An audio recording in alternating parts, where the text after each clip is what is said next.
1947 ಇಸ್ವಿಲಿಂದ 2014 ಇಸ್ವಿವರೆಗೆ ನಮ್ಮ ದೇಶದ ಸಾಲ 57 ಲಕ್ಷ ಕೋಟಿ ಸರ್.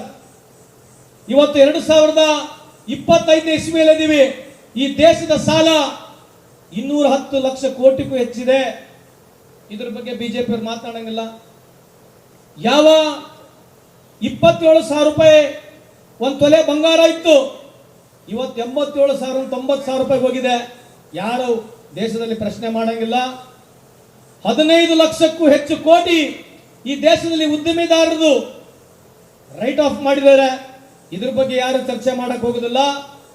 ಸುಮಾರು 1.5 ಲಕ್ಷಕ್ಕೂ ಹೆಚ್ಚು ರೈತರು ಕಳೆದ 10 ವರ್ಷದಿಂದ ಆತ್ಮಹತ್ಯೆ ಮಾಡ್ಕೊಂಡಿದ್ದಾರೆ. ಇದ್ರ ಬಗ್ಗೆ ಯಾರು ಚರ್ಚೆ ಮಾಡಕ್ ಹೋಗುದಿಲ್ಲ. ಯಾವುದು make in India make in India make in India ಅಂತ ಮಾತನಾಡ್ತಕ್ಕಂಥ ನರೇಂದ್ರ ಮೋದಿ ಅವರು ಮೇಕು ಇಲ್ಲ, ಇಂಡಿಯಾನೂ ಇಲ್ಲ. ಯಾವ ಚೈನಾದವರಿಗೆ ನಾವು ನಿಂದಿಸ್ಬಿಡ್ತೀವಿ, ಟಿಕ್ ಟಾಕ್ ನಿಂದಿಸಿದ್ರು ಚೈನಾದವರಿಗೆ, ಗೊತ್ತಾ ನಿಮಗೆ? ನಾವು ಇನ್ನು ಮೇಲೆ ಚೈನೀಸ್ ಪ್ರಾಡಕ್ಟ್ಗಳು ತರೋದಿಲ್ಲ, ಚೈನಾದವರಿಗೆ ನಾವು ಏನು ಅವಕಾಶ ಕೊಡೋದಿಲ್ಲ ಅಂತ ಹೇಳಿ ಟಿಕ್ ಟಾಕ್ ನಿಂದಿಸಿದ್ರು. 2014 ಇಸ್ವಿನಲ್ಲಿ $50 ಬಿಲಿಯನ್ ನಮ್ಮ ವಹಿವಾಟ ಇದ್ರೆ ಇವತ್ತು $120 ಬಿಲಿಯನ್ ವಹಿವಾಟ ಇದೆ. ಇದ್ರ ಬಗ್ಗೆ ನೀವು ಅರ್ಥ ಮಾಡ್ಕೊಂಡು ಜನರಿಗೆ ಹೇಳ್ಬೇಕಿಲ್ಲಂದ್ರೆ ಮಾಧ್ಯಮದವರಿಗೆ ಗುರ್ತಲ್ಲ, ನಿಮಗೆ ಬೆಳಗ್ಗಿನ ಸಾಯಂಕಾಲವರೆಗೆ ಅವ್ರ ಬಗ್ಗೆನೇ ತೋರಿಸ್ತಾರೆ. ಅದಕ್ಕೆ ನಾವು ಆಳವಾಗಿ ಅರ್ಥ ಮಾಡಿಕೊಂಡು ಸಂವಿಧಾನ ಬಗ್ಗೆ ಓದ್ಕೊಂಡು ಅಂಬೇಡ್ಕರ್ ಸಾಹೇಬರ ಬಗ್ಗೆ ಓದ್ಕೊಂಡು ಆಮೇಲೆ ಈ ದೇಶದ ವ್ಯವಸ್ಥೆಯಲ್ಲಿ ಇನ್ನ ಹೇಳ್ತಾ ಹೋದ್ರೆ ಬಹಳ ಇದಾವೆ. ಇವತ್ತು ಅಮೆರಿಕ ಬಿಟ್ಟರೆ ತಾವೆಲ್ಲ ಶ್ರೀಲಂಕಾಗೆ ಹೋಗಿದ್ದಾರೆ.